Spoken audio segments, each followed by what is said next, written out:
রাজীব আর তানিম দুজন ছোটবেলার বন্ধু, ক্লাস 3 থেকে একসাথে খাওয়া, একসাথে হাসি, জীবনের প্রায় সব স্মৃতিগুলা একসাথে। তাদের বন্ধুত্ব ছিল একদম আকাশের মতো, না কোনো বাউন্ডারি, না কোনো শেষ।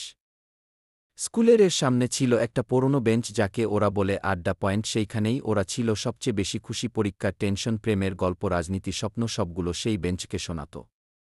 কিন্তু কলেজে উঠার পর থেকেই কিছু একটা বদলে গেল। তানিম একটা আলাদা শহরে চলে গেল পড়াশোনার জন্য, আর রাজীব থাকত বাড়ির কাছাকাছি। যোগাযোগ ধীরে ধীরে কমতে লাগল, প্রথমে ফোন, তারপর টেক্সট, তারপর আর কিছু না।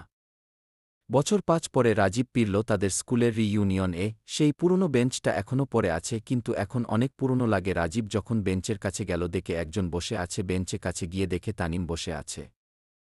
কাছে দিয়ে একজনকে আরেকজন দেখার পর অবাক হয়ে তাকিয়ে রইল।